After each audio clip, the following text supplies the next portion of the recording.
Welcome back, everyone. Right before we started filming this interview, one of my guests said to me, you know, there's really two ways to deal with opioid addiction: treatment or you die. And considering the epidemic that our communities are facing with opioid addiction, heroin addiction, it's really that stark a contrast: treatment or you die.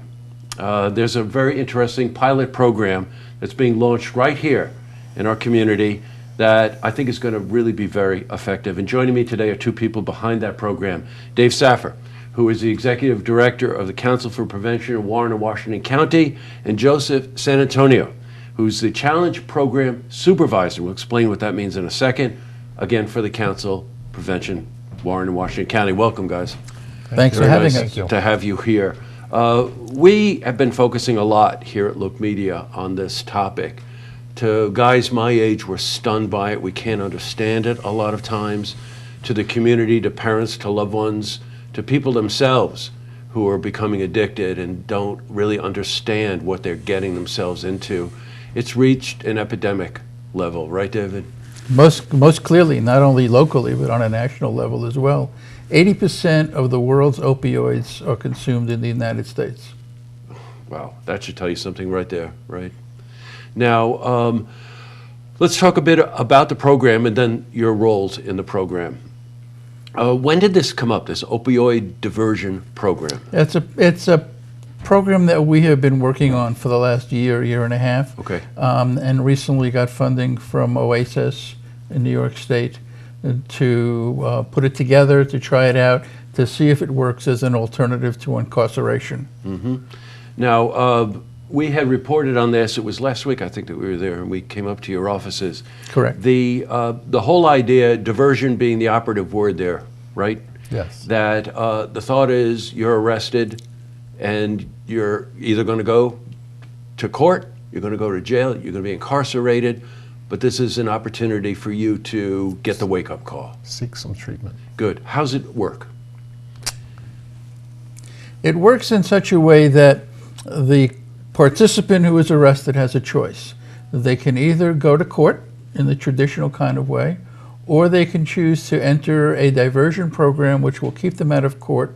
It is a 4-month program that involves treatment with the Center for Recovery, which is a branch of Glens Falls Hospital, and involves vocational ed, involves treatment, individual treatment, group treatment, and it involves being enrolled in our Challenge program with Joe, to be shown that there's another way of life, that there are other things out there that are not necessarily going to be involved with addiction, that one can lead a healthy, productive life beyond substances and beyond the opioid and heroin addiction.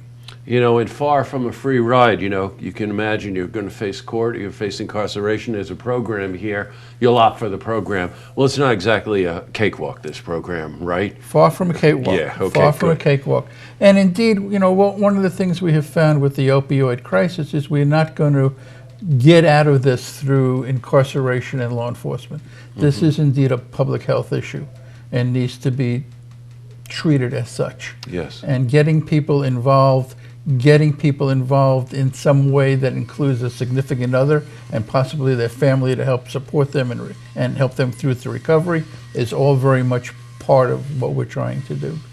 You know, Joseph, I would imagine that the challenge in your title has a lot to do with what David just mentioned, but also putting together the different organizations in the community and providing that path for somebody with specific benchmarks, right?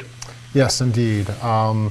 You know, they're going to come into group and they're going to be experiencing challenge within the group environment. And then we're going to be taking that and hopefully building a bridge into the community through the activities, the local resources, whether canoeing, kayaking, rock climbing locally, but also what does it mean to connect with the voc ed and how do we overcome transportation issues, the barriers that get in the way for them from being successful.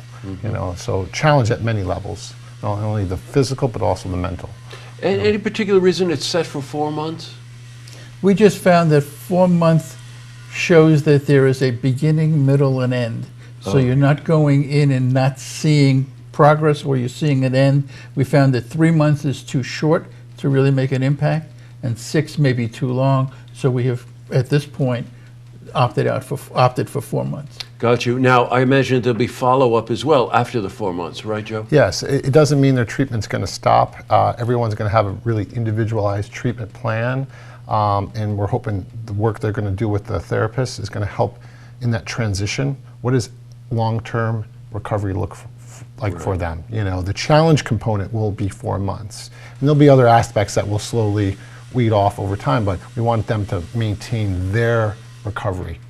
Right. It does seem like in that 4-month period to give someone more of a purpose, to give someone a goal, right? To give support systems around them an opportunity to participate in that recovery. That all seems to be very, very important to me. You know, 1 out of 4 families is facing this issue. That should show you the extent of the epidemic. So chances are you or someone you know is facing this.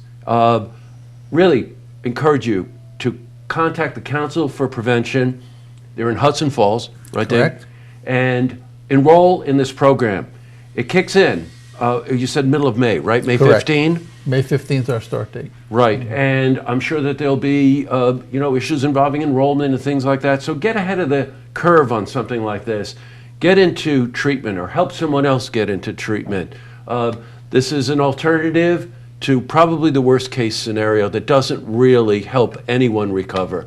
I mean, the statistics on people going to jail and coming out and not continuing along the same path they were on before they went in jail Correct. is really low, right? Correct. So here's a real opportunity. It's called the Opioid Diversion Program, Council for Prevention in Warren and Washington County, located in Hudson Falls. And this is a true collaborative effort, including the Center for Recovery in Glens Falls, the DAs in both counties, the sheriffs in both counties, probation, alternative sentencing. So it's really a good community collaboration. I think it's a brilliant idea, and it's a pilot program too, so hats off to you, Joe and David. Thank you. It's- Thank you. It's really pretty remarkable, and we talk to every one of those organizations you mentioned we talk to. So to put this collaboration together is really quite an achievement. Okay, thanks very much for coming in. Thank you. Thank Nice you. to see you. To see this interview again, you can head to our website, looktvonline.com.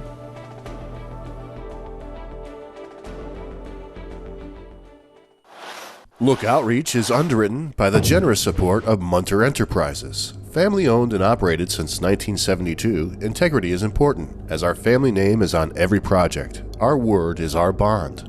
Munter Enterprises. Just build it.